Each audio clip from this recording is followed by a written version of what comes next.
ರಾಜಿ ಬೆಂಡಿಕಾಯಿ ಮಸಾಲ ಮಾಡಪ್ಪಿ. ಅಯ್ಯ ಬೆಂಡಿಕಾಯಿ ಮಸಾಲ ತಿನ್ಬೇಕ ಅನ್ಸಾತೈತಿ. ನಿಮ್ಗ ತಡ್ರಂಗಾರ್ ಮಾಡ್ಕೊಡ್ತೇನಂತ. ಫಸ್ಟ್ ಅದಕ್ಕೆ ಏನ್ ಮಾಡ್ತೇನಂದ್ರ ಒಲಿ ಮ್ಯಾಗ ಒಂದ್ ಬಾಳಗಿ ಇಟ್ಟು ಅದಕ್ಕೆ ಹೆಚ್ಕೊಂಡಿರೋ ಬೆಂಡಿಕಾಯಿ ಹಾಕಿ ಮ್ಯಾಲ ಒಂದ್ ಸ್ವಲ್ಪ ಎಣ್ಣೆ ಹಾಕಿ ಅವನ್ನ ಚಲೋ ತಂಗ ಒಂದ್ 5 ನಿಮಿಷ ಚಂದಂಗ ಫ್ರೈ ಮಾಡ್ಕೋಬೇಕ ನೋಡ್ರಿ ಹಿಂಗ.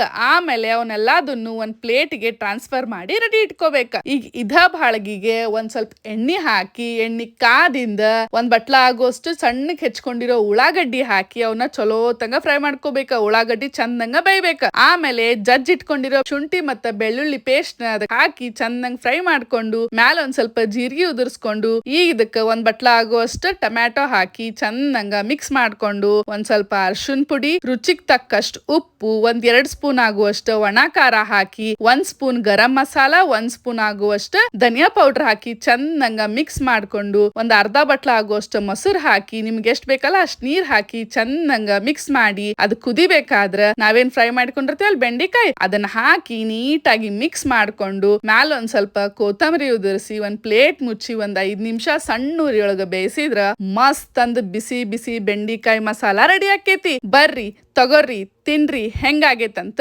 ರುಚಿ ನೋಡಿ ಹೇಳ್ರಿ.